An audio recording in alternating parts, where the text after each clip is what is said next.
help you? I'd like to see the man in charge. He's in here.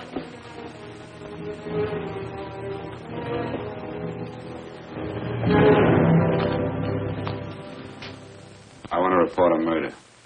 Sit down.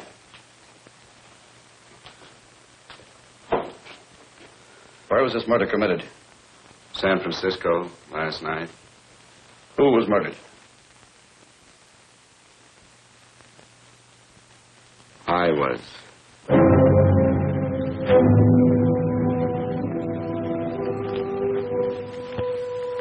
Well, do you want to hear me out or don't you, Captain? I don't have very much time. Your name Bigelow? Frank Bigelow? That's right. Answer the San Francisco APB. Send it direct to Inspector Bannon at Homicide. Tell him we found Frank Bigelow. Go ahead, Mr. Bigelow. Well, this involves some other people, Captain. A number of other people. You tell it any way you like. I live in a little town called Banning out on the desert. It's on the way to Palm Springs. I have a small business there. Paula? Yes, Mr. Bigelow. Give me a copy of Miss Hollis's 48 tax return, will you? Oh, you better get the 47, too.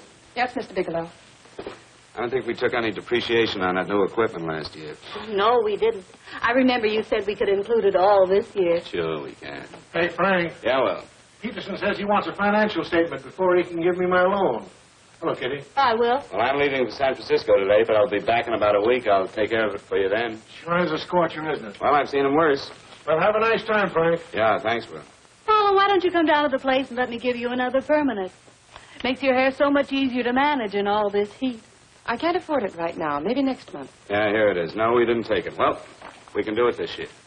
You work it out any way you think fit. Have a nice trip, Frank. Sure, Kitty. See you when I get back. Bon voyage. Why don't you come down anyway, Paula? We'll work out a deal on that permanent. Thanks. Maybe I will.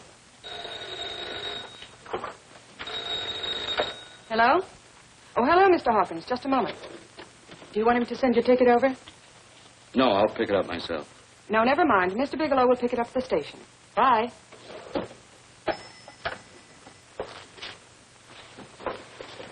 I want to go with you, Frank. Now, Paul, I'm just going on a little vacation. You know that? You want to go without me, don't you? Be gone just a week. And I suppose you just made up your mind to take this little vacation at 9 o'clock this morning? No, Paul, I meant to tell you about it a few days ago. I guess I forgot. Oh, you forgot. Paula, don't be like that. Don't be like what? You just drop a little announcement that you're going away. Not tomorrow or next week or next month, but today. No explanations, nothing. And I'm supposed to swallow the excuse that you need a little vacation. I just want to get away from town for a few days, that's all. Get away from this town or get away from me. Oh, Paula, please try to understand. How can you ask me to understand anything like this?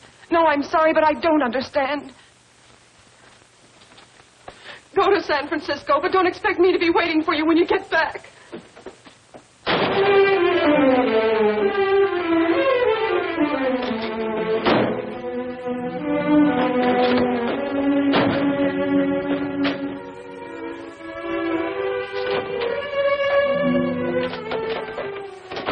Paula, please, Paul. Come on, turn around. Look.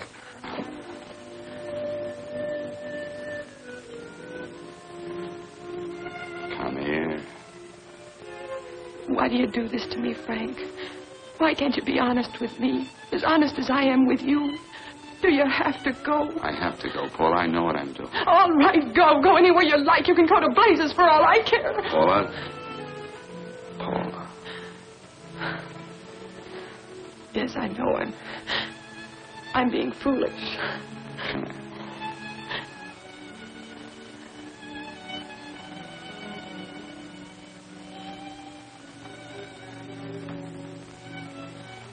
Come on, fix your face. We'll go down to Eddie's and have a drink. All right, why not?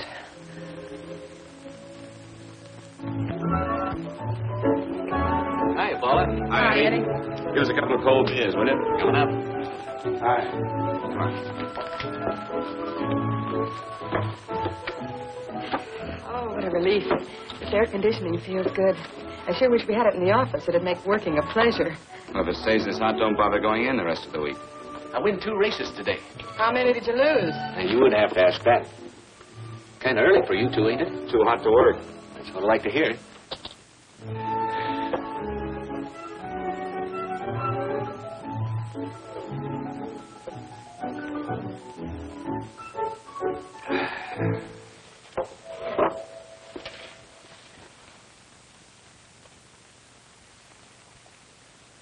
Frank, you'll take me with you, won't you? You will, won't you? Or am I crowding you? What do you mean, crowding me? Maybe you do need this week away alone. Maybe we both do. I know what's going on inside of you, Frank. You're just like any other man, only a little more so. You have a feeling of being trapped, hemmed in, and you don't know whether or not you like it. Look, Paula, I'm going to be honest with you. I care too much for you not to be honest with you. I'm as much concerned for your happiness as I am for my own. I know you've had one bad experience, Frank. I know all about it. But you don't know what it can do to two people, Paula. And the woman always gets hurt more than the man. I don't want you to get hurt, darling. More than anything in the world, I don't want you to get hurt.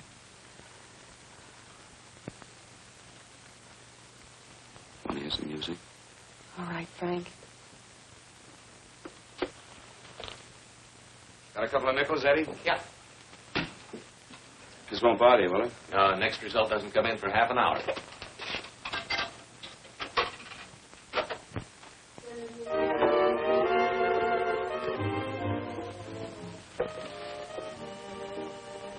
I thought that by now we'd be married. No, I'm not going to crowd you anymore, Frank. Go to San Francisco. I don't like it, but I'm convinced that you must go. I want you to be very sure, Frank. If it's right, and I believe it is, we'll have something really wonderful together.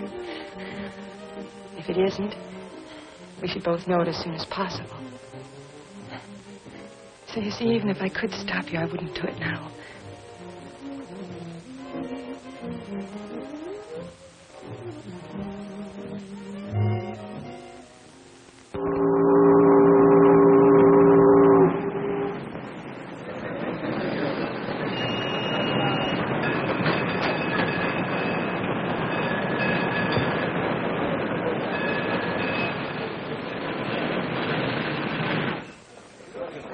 Yes, sir. My name is Bigelow. I have a reservation. Yes, sir.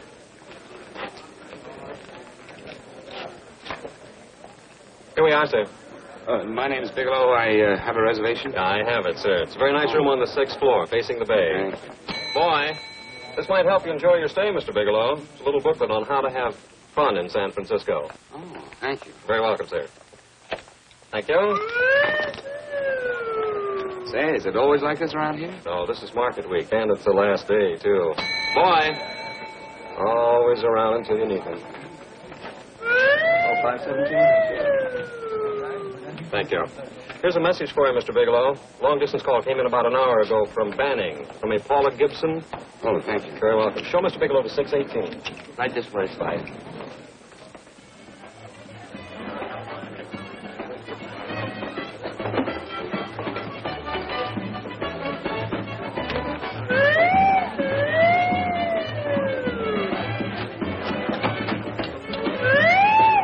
Right this way, Mr. Bigelow.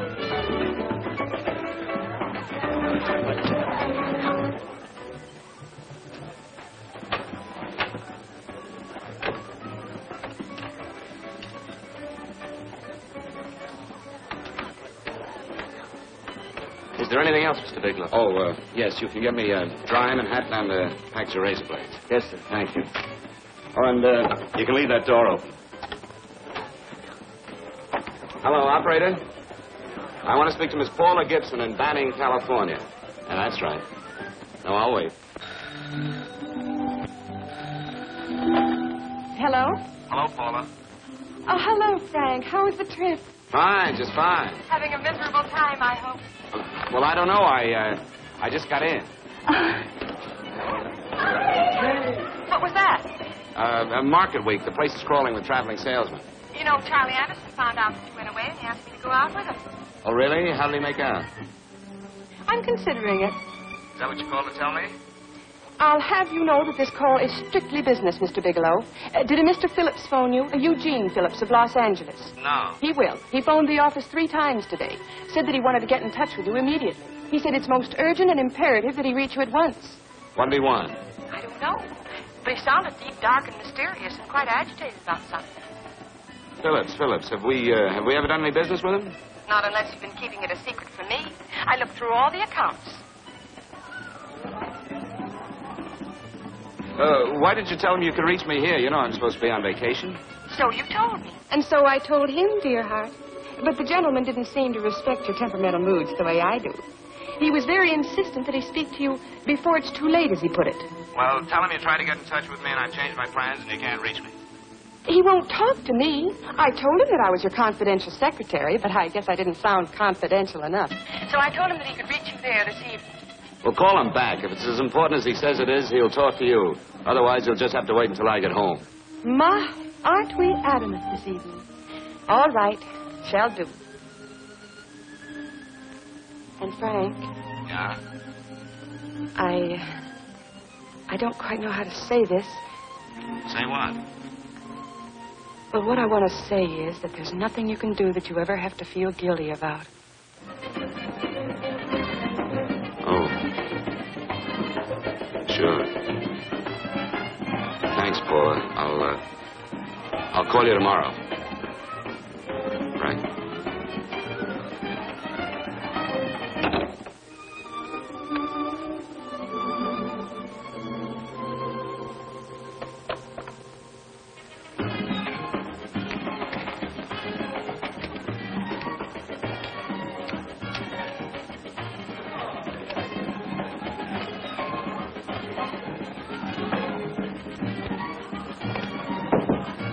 Oh, just put it there, please.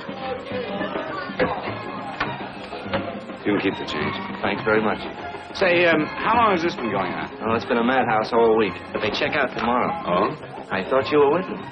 No, I'm just here on a vacation. Why does everybody come to San Francisco and tear loose? Excuse me.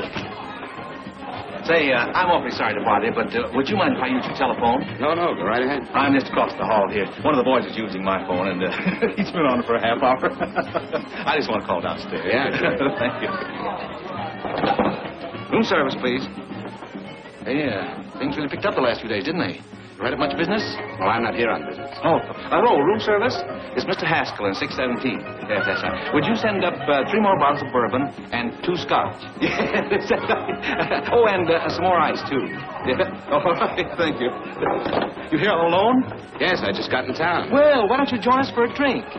Well, I don't want to barge in on your party. Oh, nonsense. It's not a party. Just a few of the boys entertaining some buyers. You know, the usual thing. A few drinks and some laughs. It's no party. Come on. Well, Come on. right. I know what it's like to be all alone in a strange city. I'm Sam Haskell. I'm Frank Bigelow. You think some of these guys never been away from home before? Yeah. Hey, quiet down a second. Hey, will you quiet down a second? I want you to meet Frank Bigelow. Hello. This is Jane Carlisle. Hello. Bill Welch. How are you, Mr. Wells? Glad to know you, Bigelow. Jane's the prettiest buyer in San Francisco. Oh, hey! I resent that. You don't think I believe him, Elaine? Well, he's bred that from coast to coast. Oh, gee. But it's good for my morale anyway. I'm George Cantwell. Glad to know you, Mr. Bigelow. Bigelow, yes. Right on much business? He's not here on business. Oh? Well, Why don't you get the man a drink before he dies of thirst? how about a little bourbon? Well, that's fine. Bourbon it is. Of course, Mr. Wallace. Is that... Yes, Mr. Wallace. But, Mr. Wallace, I'll need at least a week in Cleveland to visit all my accounts. I can't figure on being in Philadelphia until the 17th. Eddie, will you get off the phone? I want you to meet Frank Bigelow. Oh, hey, That's his boss. He's been trying for an hour to get his expense account boosted. Yeah, the way this guy holds on to $1, you'd think they weren't printing them anymore. Yes, Mr. Wallace. I'm leaving here the first thing in the morning. Yes, sir. Oh, keep your hips loose, Harry, like this. Oh, yeah. How's he doing? Oh, there's nothing wrong with Harry Drummer. The 2 years ago at the Murrays, what do you see? Hey, now, I was doing all right. This is Sue and Harry Brandis. Hello, good to meet you. How are you? Where'd you find her, Sam? On a dance marathon? Bourbon. Really? Say, I'll bet you could do the rumba. Well, a little, but I'm kind of rusty. Anything would be an improvement after Harry. Oh, how do you like that? Well, here goes. Hey, you're good. Oh, my wife, she's a good dancer, isn't she, Bigelow? Oh, yeah. Fellas, I thought you were going to show us a good time tonight. Is this doing the town? That's right. We practically bankrupt our stores to buy everything you've got. Then you keep us in this hotel room. I agree. This is my last night to howl before I go back to being a dutiful housewife. Well, it looks like we're stuck, boys. This is where we blow all our commissions in one night. And you're coming with us, Bigelow. Oh, no, thanks. You run along. I've got to get unpacked and have dinner. Oh, no, you're not going to get away from me. Now that I found a man who can dance, I'm going to hang on to him.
Place you got here. Wait till they hit the pitch in about an hour. That's when they really go out of their minds. Who's the blonde? Oh, she's one of the chicks that hangs around here. She's jive crazy. Come again? Oh, you ain't hip, pal. Jive crazy means that she goes for this stuff. Just between you and me, I don't get it either, but I gotta listen to it. They're all connoisseurs, music lovers. Me, I like Guy Lombardo. What's the matter with him? Oh, he's flipped. The music's driving him crazy. Come down, Jack. Oh, don't buy me, man. I'm being late. Is the blonde alone? Oh, sure, society. She always comes in alone.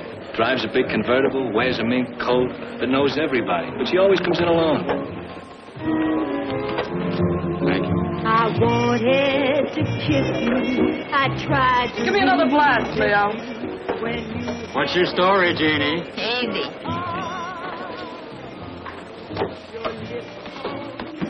Hello. Easy. Dig the fisherman. Oh, that's really silk, isn't it? Can I buy you a drink? Sure thing. Give me a glass, Leo. Leo, I left my blast at the other end of the bar.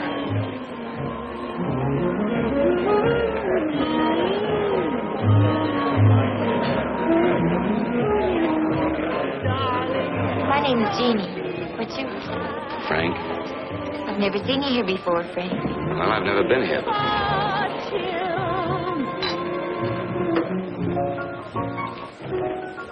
This isn't mine. Mine was bourbon. Well, sure it is. You saw me pour it. Give me a fresh drink. Anything you say. Oh, listen to that piano. Feel those vibrations.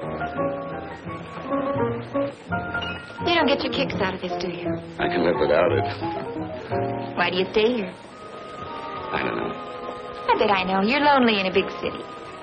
Why, you don't have to go into a routine with me. I like good company, too.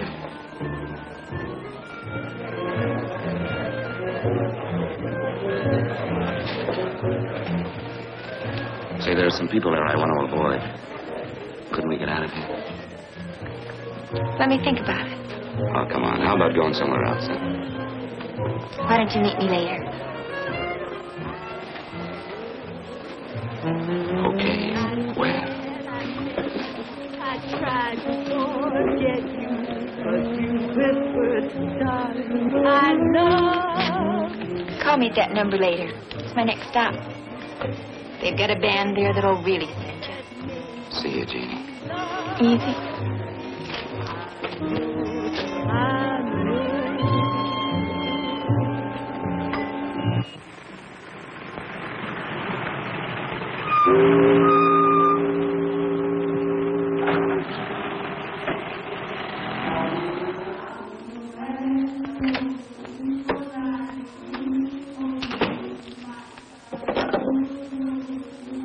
Never mind, operator.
Room service, please.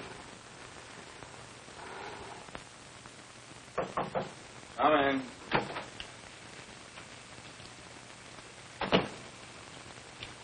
Be right with you, waiter. Yes, sir. Dress well, sir? Yeah, sure. May I? Go ahead. It's on there for you. Thank you, sir.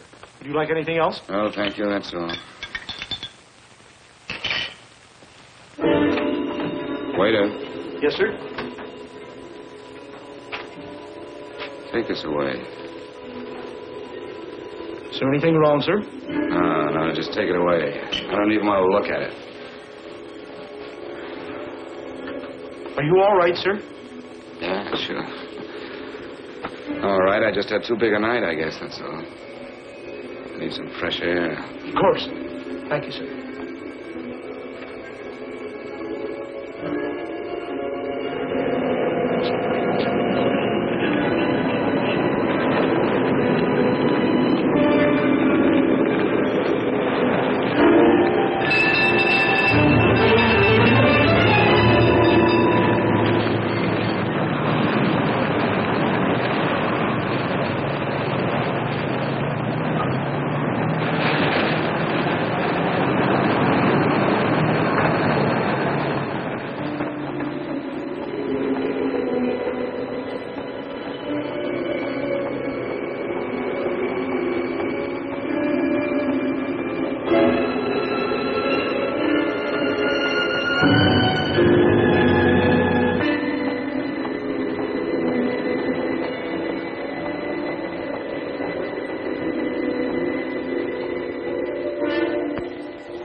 Lungs in good condition. Blood pressure normal. Heart fine. Well, it's a good thing everybody isn't like you, Mr. Bigelow. Put us doctors out of business. I'm glad to hear it, Doctor. I was a little worried. Don't let a little bellyache worry you. Could be just the change of climate. Well, it isn't exactly an ache, Doctor. It's kind of hard to describe the feeling. Maybe it was the drinks I had last night. I might have mixed them too much, huh? Let's have another look at that throat. You may finish dressing now, Mr. Bigelow. I want to get the results of those tests we took. Thank you, Doctor.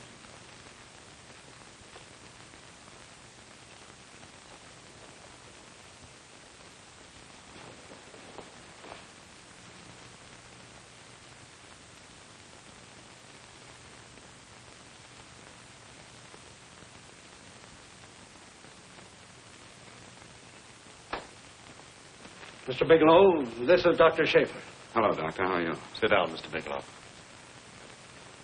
According to the information you gave Miss Wilson, you're not married, Mr. Bigelow. That's right. Do you have any relatives, family, anyone in San Francisco? No, no one. I don't know a soul in San Francisco. Where is your home? What is this, Doctor? Why all the questions? You're a very sick man, Mr. Bigelow. Sick? But you told me I was in good shape. Yes, I know. But my preliminary examination didn't reveal your true condition. You sound as if it's pretty serious, Doctor. It's extremely serious. I want you to understand that we wouldn't tell you something like this unless we were absolutely certain. Well, of course, of course. You must steel yourself for a shock, Mr. Bigelow. Well, go on, Doctor. What is it you're trying to tell me? Our tests reveal the presence in your body of a luminous toxic matter. What is that exactly? A poison that attacks the vital organs. Poison? We have no alternative but to tell you this. Your system has already absorbed sufficient toxin to prove fatal. I wish there was something that we could do. What do you mean, wish? You mean there's nothing? There is nothing anyone can do. This is one of the few poisons of its type for which there is no antidote. Well, this is fantastic. This is the most ridiculous thing. You don't have very long. What do you mean? A day. Possibly a week. 2 weeks at the outside. It's hard to say exactly. Oh, this is impossible. I don't believe it. You've made a mistake. That's it. It could be a mistake, couldn't it? You have made a mistake, haven't you? Answer me. Dr. Schaefer is an authority on toxicology. Been no mistake, Mr. Bigelow. Do you realize what you're saying? Well, you're telling me that I'm dead. Do you think you can explain my life away in just a few words? Why, I don't even know who you are. Why should I believe you? You must calm yourself, Mr. Bigelow. We want to offer you every assistance that we've... Assistance? Who wants your assistance? Who wants anything from you? You're nothing but a couple of phonies. Why, I think you're crazy. That's it. You're crazy. The both of you. You're crazy.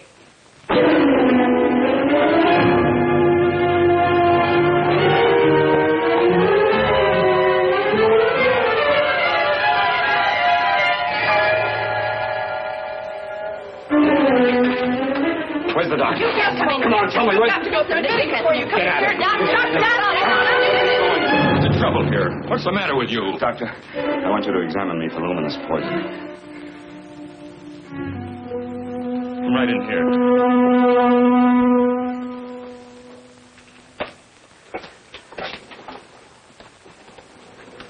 Yeah, you've got it all right. Your system has already absorbed it. Are you sure, Doctor? Are you absolutely certain? Couldn't there be some mistake?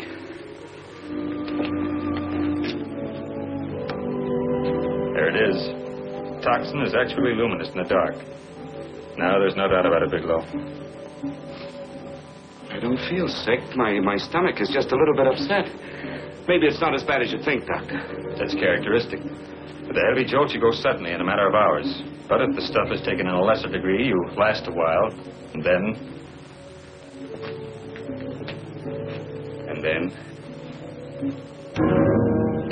Give it to me straight, Doctor. Well, a number of things are involved. The systemic condition of the individual, the amount consumed, exertion... Yes? You won't feel too badly for a while. Then it will happen suddenly. A day, 2 days, a week at the most.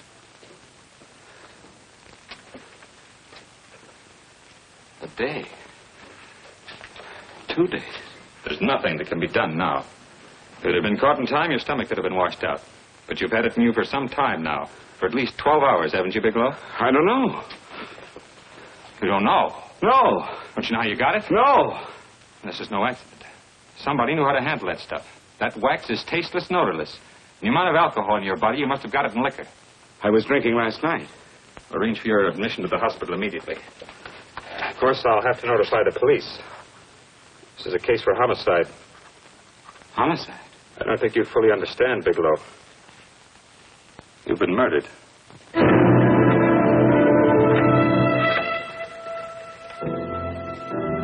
Get me police headquarters, please.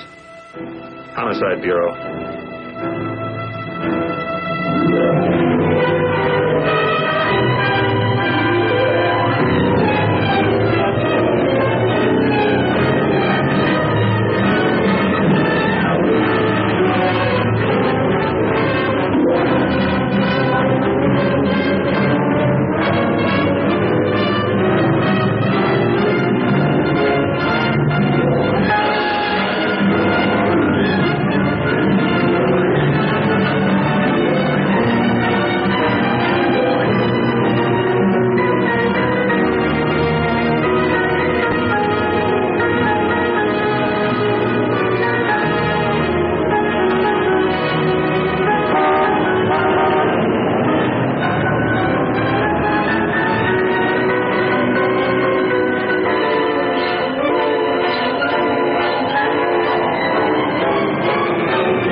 Open up. Open this door, I tell you. Open it up or I'll break it down. Where are those men? Where are those men who were here last night? I don't know. There are no men here. Please go away. Don't lie to me. Where are they? Mister, this lady just checked in. Those men aren't here no longer. They checked out the hotel early this morning. Checked out? Please go away. I'm sorry. I'm terribly sorry.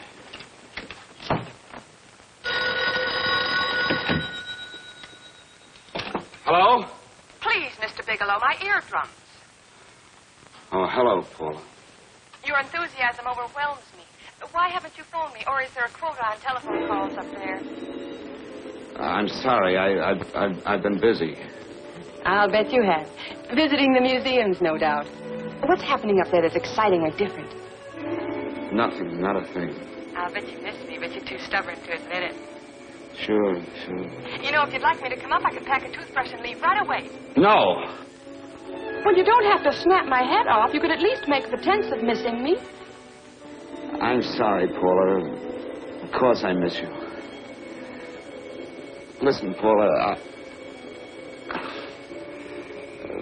Paula, it's just that I don't feel like talking now. I'll call you later. Don't strain yourself.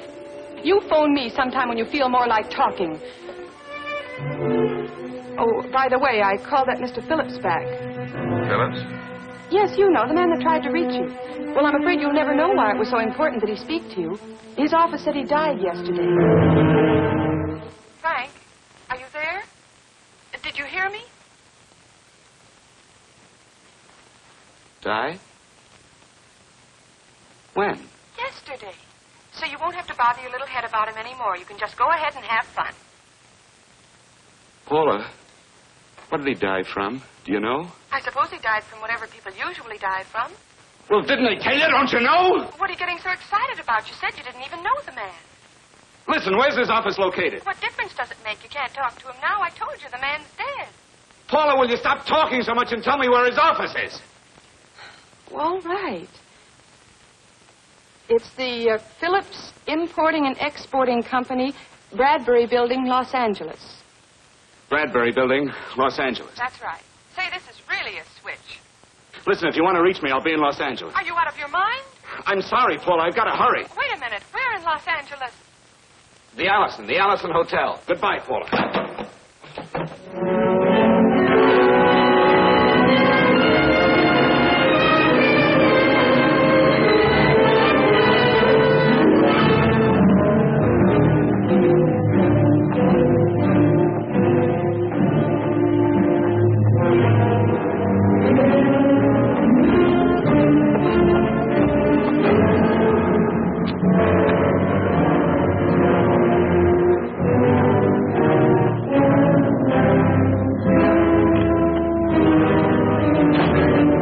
See someone in charge here. What is it regarding? Well, it's a personal matter. It's quite urgent. Perhaps Mr. Halliday can help you. Who's he? He's our controller. Your name, please? Bigelow. Mr. Bigelow to see you. Send him in. Go right in, please. That door.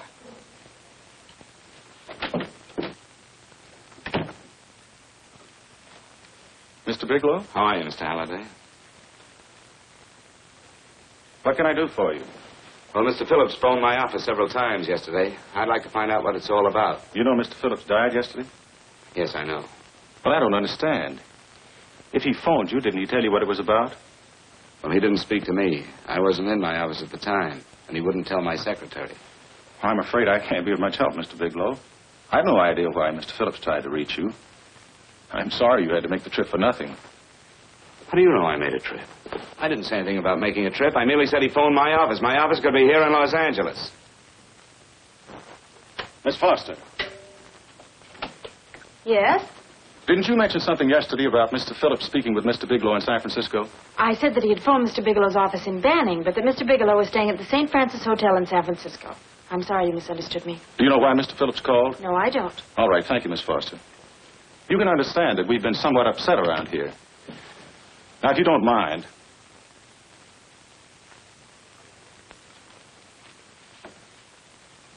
Did Mr. Phillips have a wife, family, anyone that could help me? You can't intrude on people at a time like this just to satisfy some curiosity. It isn't just curiosity. Then I suggest you wait a week or so. I can't wait. Well, I'm sorry you'll have to. Well, there's always a phone book. You're a pretty aggressive fellow, Bigelow. Are you quite sure that this is as important as you make it appear to be? It's important. Mrs. Phillips lives at the Sunset Arms Apartments. Thank you. I needn't tell you she's under a strain.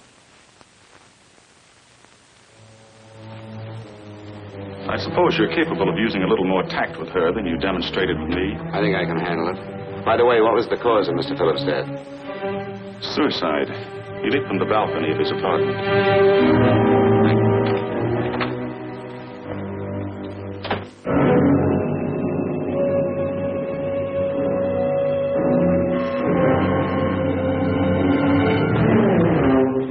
Come in, Mr. Bigelow.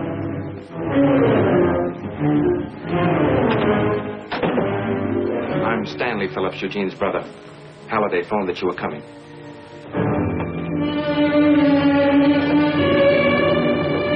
This is my sister-in-law, Mrs. Phillips.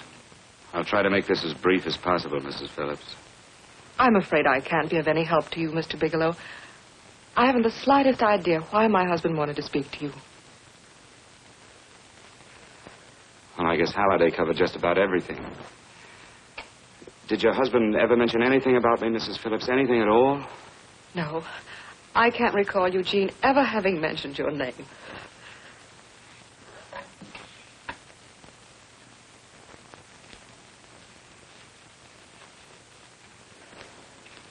I hate to ask you this, Mrs. Phillips, but it's of vital importance to me. Do you know why your husband committed suicide? Oh. You're certainly not the most diplomatic person in the world, are you, Bigelow? Were you a friend of my brother's? I never met him.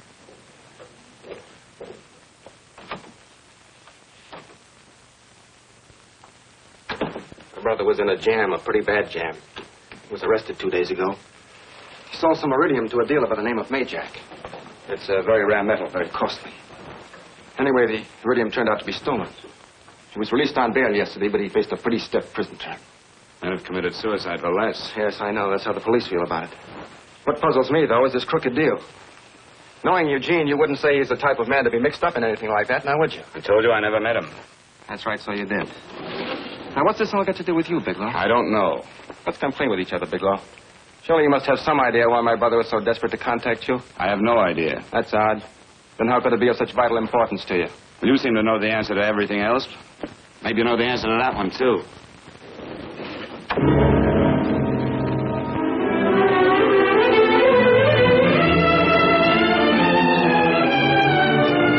There's a message here for you to call operator 82 at Fanning.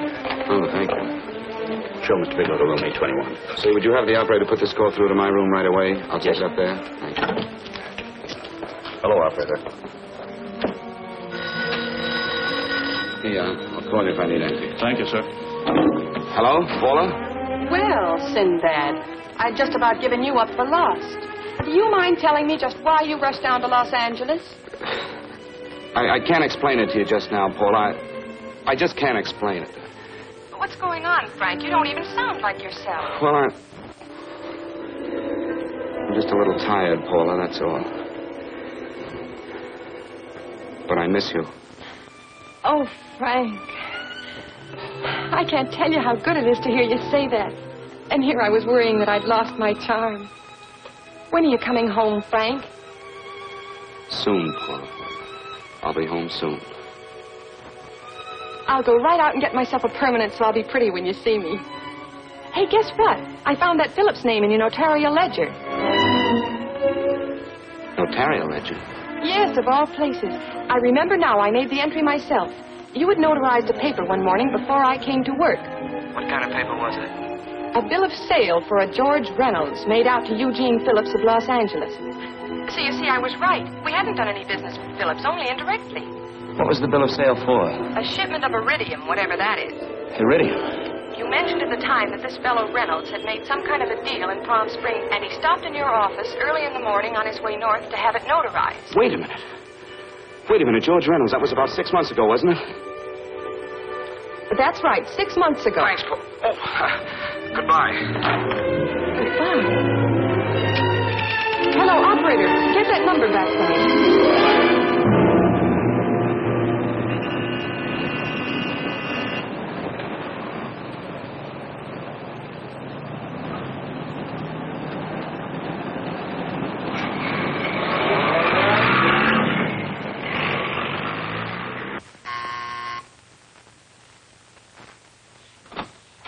I've got to talk to you, Mrs. Phillips.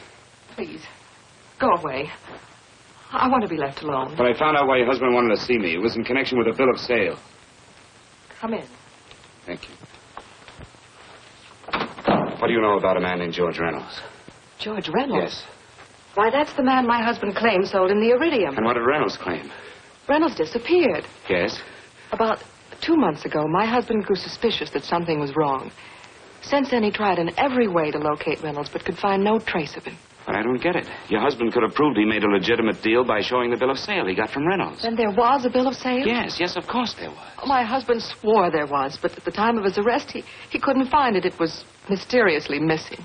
Well, then, if your husband could have shown proof, it would have been George Reynolds who would have faced the prison term. Eugene was convinced that Reynolds had stolen the bill of sale. He was the only one who had reason to eliminate evidence of the transaction. Thank you, Mrs. Phillips.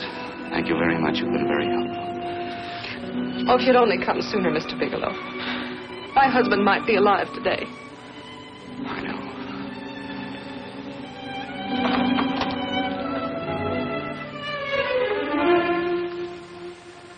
The only thing that puzzles me, Miss Phillips, is that you haven't asked how I knew there was a bill of sale.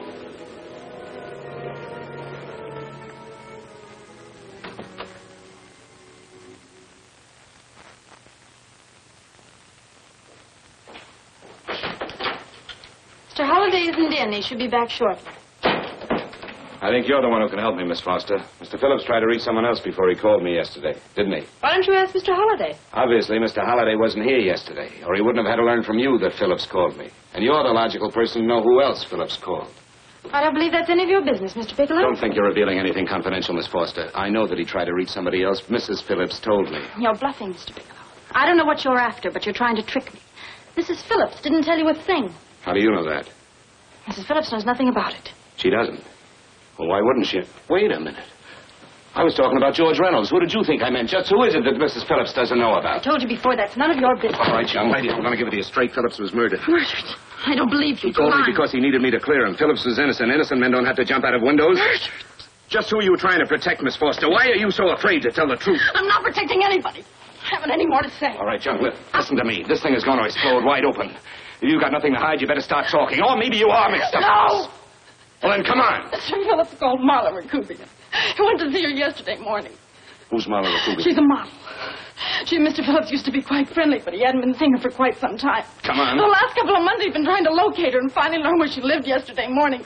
When he returned from seeing her, he was terribly upset and excited. That's when he put in the calls for you. When he couldn't reach you, he went home. The last time I saw him alive. Give me Marla Rakubian's address. I don't think Mr. Phillips realized I was aware of his friendship with Marla Rakubian, and out of respect for him, I never intended to tell anybody. I had no idea that she had anything to do with the trouble he was in. I admire your discretion, Miss Foster. You know, you must be pretty friendly with Stanley, Miss Foster. He knew how desperately his brother tried to reach me yesterday, and he wasn't even here at the time. And now you seem to know all about what happened in Mrs. Phillips' apartment.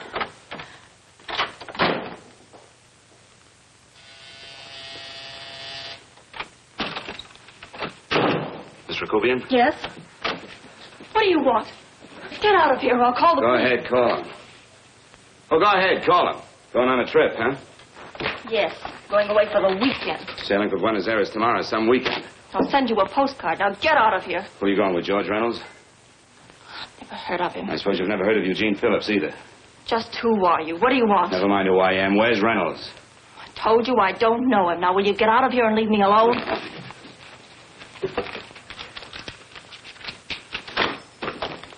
So you never heard of George Reynolds, huh? And don't try to tell me that this isn't him because I've seen him. If you think you can scare me, you're crazy. Look, I know that Phillips came here yesterday. And right after he left, he was pushed out of a 6-story window. Pushed? Phillips committed suicide. Your playmate Reynolds murdered Phillips. Then he went up to San Francisco to get me. Because I knew about a certain bill of sale. I don't know what you're talking about. You're in this right up to your pretty little neck. I'm not mixed up in anything. Get your hands up. Drop that picture on the couch. Turn around. Don't get any ideas because I'm not afraid to use this. Give me your wallet.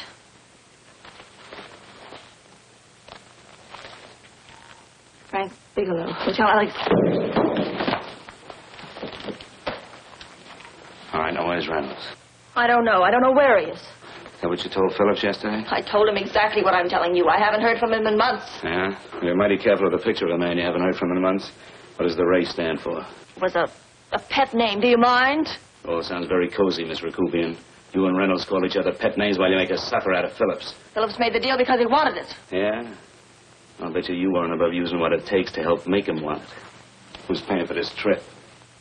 I am. Really? A first-class trip to Buenos Aires on a model salary. Don't make me laugh. Since you and Reynolds aren't seeing each other anymore, you don't mind if I keep this, do you? If I were a man, I'd punch your dirty face in. No, I really believe you would. Oh, I almost forgot. Your tickets. Don't be surprised if I'm there to see you off.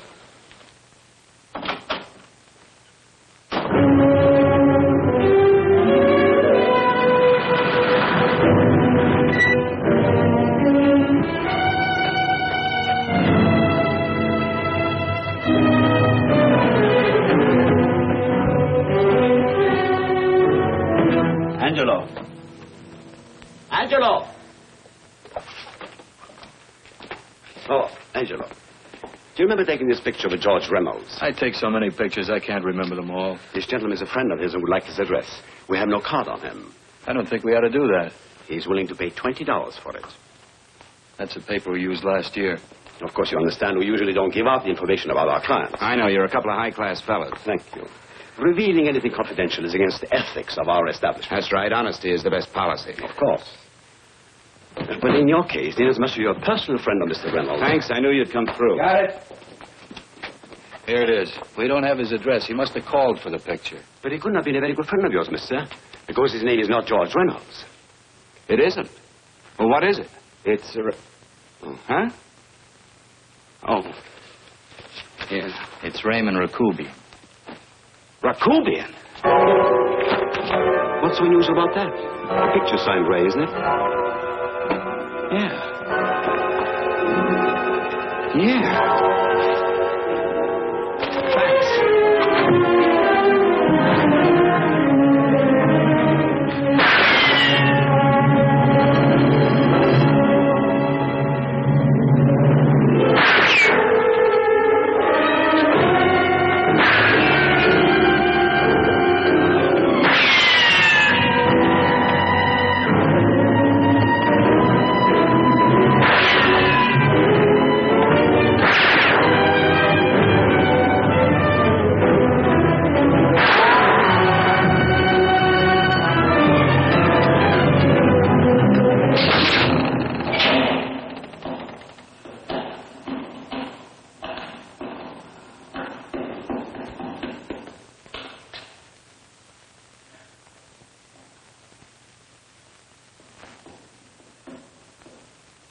Your lips holding baby, then I thought that maybe love.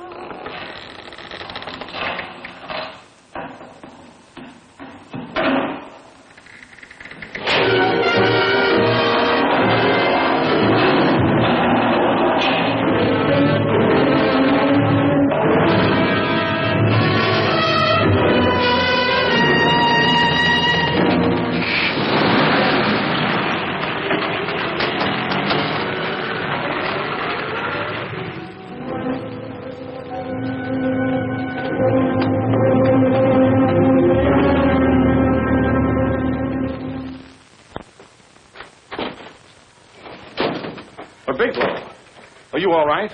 Can I get you anything? No, thanks. Do you know this man? No, I don't think so. Are you sure you've never seen him? I'm quite sure. Does the name Raymond Rakubian mean anything to you? No, I never heard of him. Why? He also uses the name George Reynolds. This is Reynolds? That's right. Well, where can we find him? That's what I want to know. Tell me something, Halliday. You're the controller here. How come you didn't know about that bill of sale? Phillips made that deal before I came to work here. Yeah, but you still keep records, don't you? For some reason, which is none of my business, Phillips preferred to keep that among his personal papers. Now, does that answer your question? You came in here today asking for some information that you needed, and I tried to be as cooperative as I could. But now you're beginning to annoy me. So get out before I throw you out.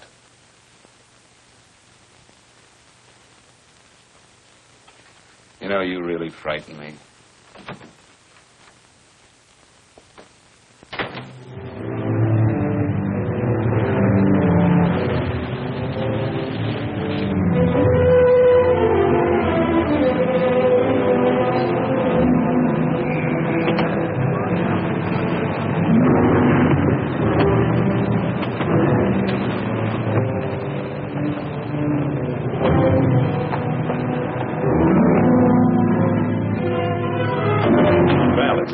showed up, Bigelow.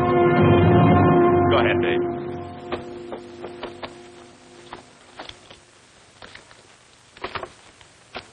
Real cute, ain't you, Bigelow? Just real cute. Paula didn't lose much time getting a hold of you guys, did she? Shut up. Let's go, Bigelow. Look at him. He can't take it. Soft in the belly. You do that again and I'll kick your face. Lay off, Chester. Cut it out. Shut up! Who asked you? Better let him answer. The clerk might know he's in. Go ahead, Bigelow.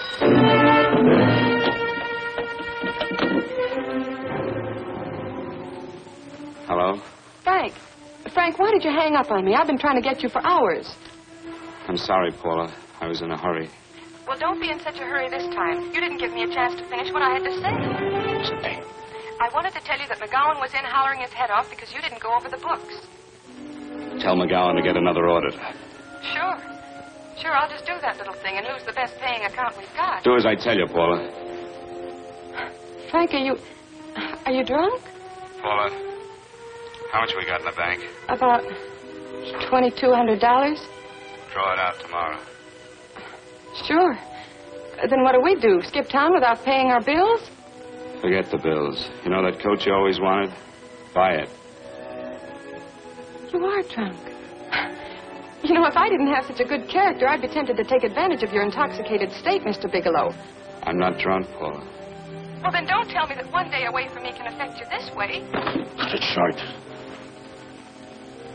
Paula, Yes? I'm sorry I left you. I never realized how much I love you.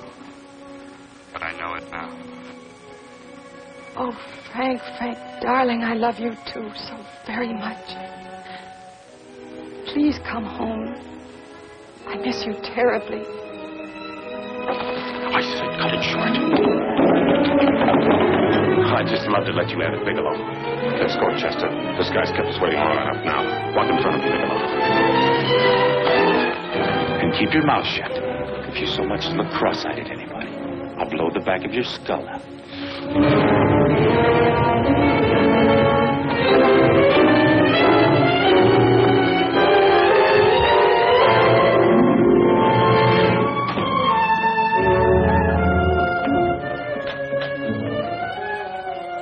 Bigelow's real cute. He wanted to get tough with Chester. He don't know Chester.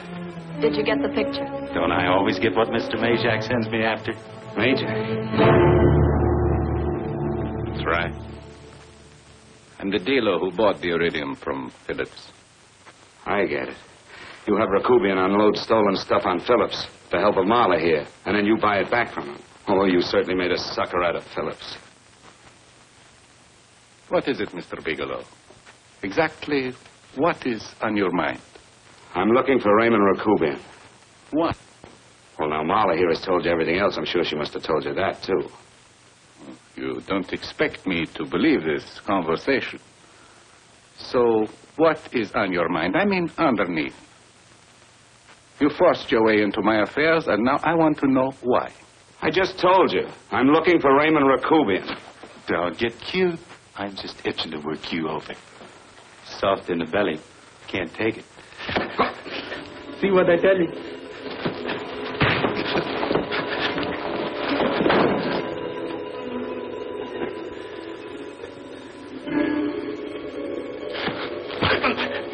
Can't do that to Chester. I'm going to blow your guts out. Easy. Lay off, Chester. Not now. Look at him. He's so scared of Chester, he'd talk now. He's not afraid, Chester. You can tell from a man's eyes when he is afraid. Look at his eyes.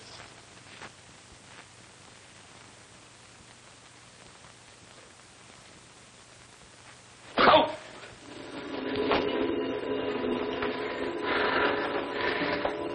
I'm telling you, Majak, you better keep him away from me or he's really going to have to use that gun. Go away, Chester, please. Do what I tell you, my boy. Please. And help Dave. Sure. You're He's an unfortunate boy. He's psychopathic. He's unhappy unless he gives pain. He likes to see blood. Come with me, Mr. Bigelow.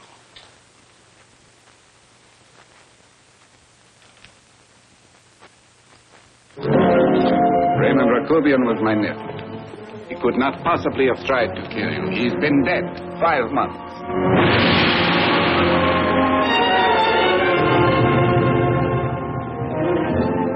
I'm afraid you have been sidetracked. Provided it is true that somebody made an attempt on your life. Somebody made an attempt again today. I had no reason to kill you, believe me. What do you mean you had no reason? I notarized a certain bill of sale. You notarized the bill of sale for Reynolds, not Rakubian. What I told you was true. I had no reason to kill you. That's a closet, Mr. Bigelow. And under other circumstances, you could go home now. But now you present a problem. You know too much, and I am in danger. Chester! Suppose I were able to prove to you that I only want to find the person who tried to kill me, and I won't cause you any trouble. You know I can go to jail for 10 years for this little business. 10 years. At my age, that's my life. That means my entire life. With my life, I do not take chances. I am sorry, believe me. You want Joe to go with you? No. Just Bigelow and me. And baby Meg's three. Good, Major. Goodbye, Mr. Bigelow, and forgive me. Let's go, Bigelow. I guess you won't be there to see me off.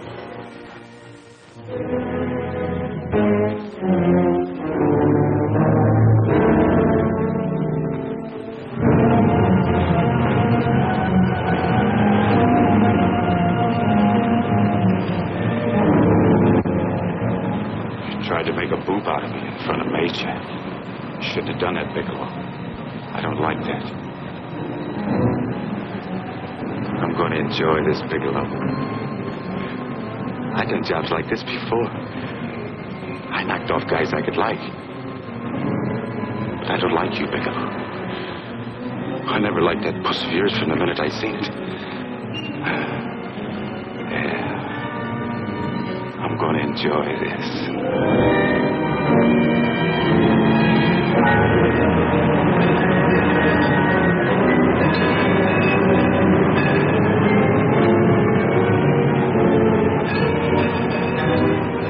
Scared yet, are you, Bigelow? But you'll be scared. Good scared. I think I'll give it to you in the belly. You don't like it in the belly?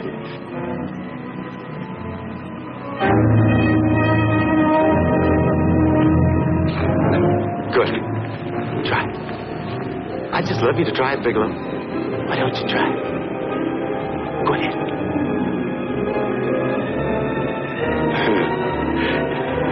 Didn't have the nerve, did you, Bigelow?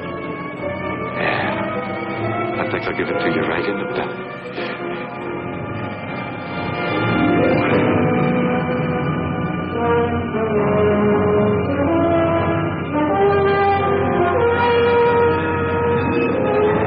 Takes longer when you get it in the belly. It's nice and slow. That's the way I want to see you go, Bigelow. Nice and slow.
Frank, are you all right? Yes, I'm all right, Paula, but what are you doing here? How did you get here? Freddie Ross threw me down. I had to come. I had to see you. You shouldn't have come, Paula. You shouldn't have. What is it, Frank? You're in some kind of trouble. I know it. Look at you. You're a sight. Your clothes look as if you've slept in them. Are you ill?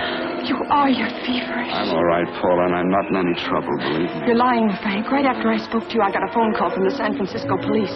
They asked if I knew where you were. You didn't tell them anything, did you? Of course not. It was the homicide detective that called. What is it, Frank? If you're in any kind of trouble, you certainly can trust me. Look, I'm not in any trouble with the police, Paula, believe me. But you can't stay here. You've got to go back to Banning right away. No, I won't go, Frank. I won't. I'm staying here with you. Paula, it's better that you go back, believe me. Why? What's this all about? What have you got to do with this Phillips and Reynolds? Phillips was murdered. What could that possibly have to do with you? All you did was notarize a paper. You've notarized hundreds of papers. I know. All I did was notarize one little paper out of hundreds. Frank, you frighten me. You don't even act like yourself. I know that you're in trouble, that something is wrong, that you're in serious trouble. You frighten me, Frank. Oh, don't be frightened, Paula. Don't ever be frightened of anything again. Will you promise me that? I love you so much, darling. More than you seem able to understand. Oh. I never really knew happiness until I loved you. Sometimes when I used to be afraid that you weren't sure how you felt, I tried to hold back, but I couldn't. Losing you would have been losing everything. There would have been nothing left. Don't, Paula, don't. Now I'm afraid again. Somehow I feel that I'm going to lose you, but there's nothing I can do about it. I feel so helpless. You're leaving me out of something. Tell me, Frank, what is it? Give me a chance to fight back. Just give me a chance, please. You do love me, don't you? Oh, yes, Paula, I love you. I never was more certain of anything in my life. I wasn't sure before. I was a little blind, I guess, but believe me, I'm sure now. Can you understand that, Paula? I understand.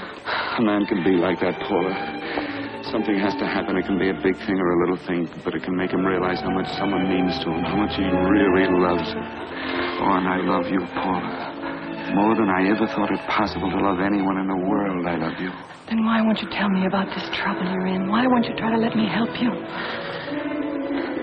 You can't help me, Paula. You don't want my help. Oh, Paula, there's nothing you can do. Will you believe me? So will you please go home, please?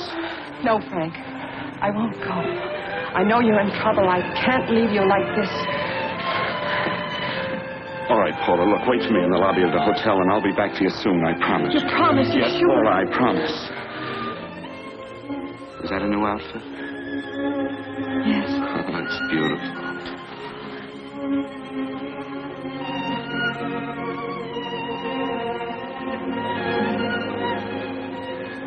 You'll come back to me, won't you, Frank?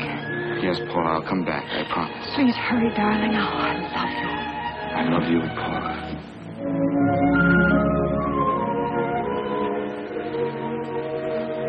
Goodbye, Paula.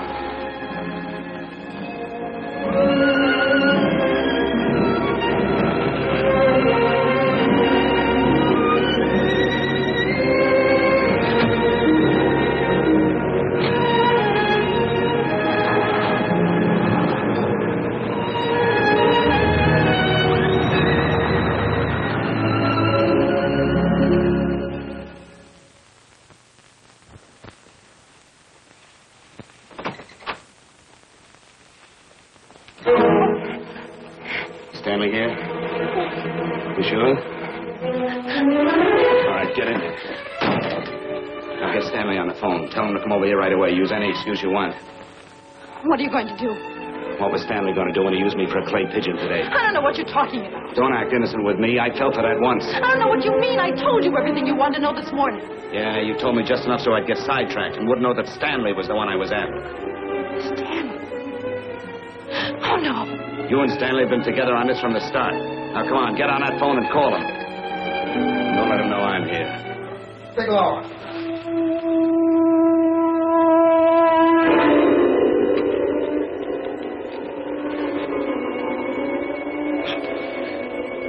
You've been sidetracked, all right. But it was the poor bereaved little widow who did it. We're supposed to have found this letter this afternoon. It's in my brother's desk at the office. It's postmarked 2 years ago. It isn't exactly the kind of a letter that a married woman gets from a casual friend.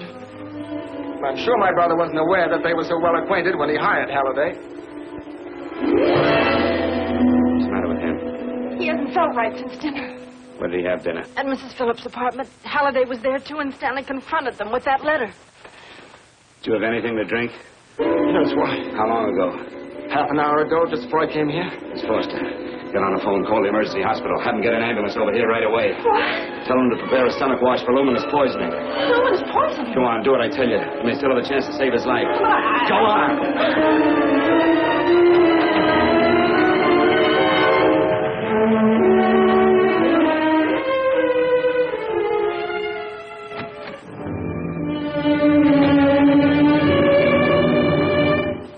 I found George Reynolds, Mrs. Phillips. He's been dead for 5 months. And he didn't steal the bill of sale. No, he didn't. But you could have stolen it. How dare you? You knew who I was when I came here today. But you were surprised to see me alive, weren't you? But I'm not alive, Mrs. Phillips. Sure, I can stand here and talk to you. I can breathe and I can move. But I'm not alive. Because I did take that poison. And nothing can save me. What are you going to do? If I kill you now, I have nothing to lose. No, you've got to listen to me. You've got to give me a chance. But I didn't have a chance. It was Halliday. Believe me, it was Halliday. He made me steal the bill of sale. He planned everything. What about this letter? Your husband knew about you and Halliday. He found it only yesterday. He accused Halliday. They fought, and Halliday pushed him over this balcony. And why me? Why did he want to kill me? Because you could have proved there was a bill of sale, that my husband had no reason to commit suicide. Halliday was desperate after he killed my husband. He found out about the phone calls to you. He thought you spoke to him, that you knew enough to involve him.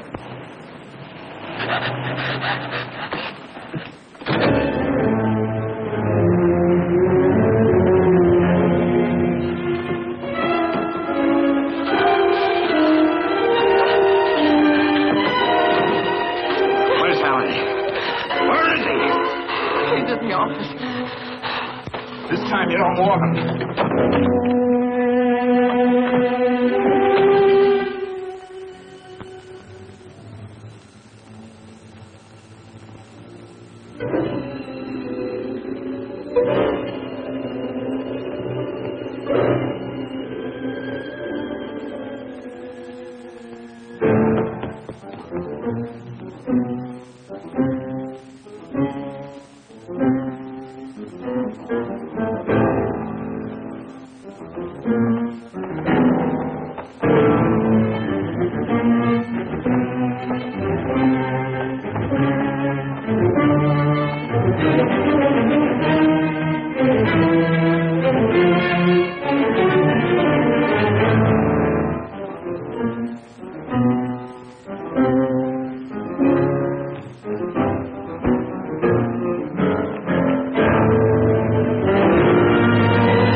get going. Come on.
All I did was notarize a bill of sale. But that piece of paper could have proven that Phillips didn't commit suicide. He was murdered. And that's why Halliday poisoned me.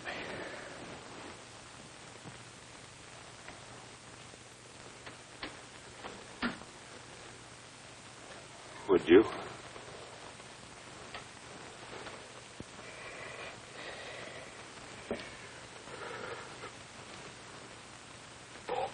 Paula.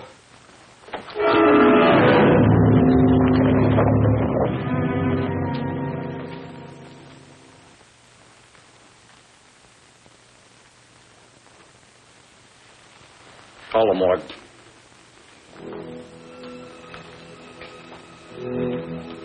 Johnson, you go to the Allison Hotel. Find Paula Gibson. Don't tell her anything. I'll break it to her.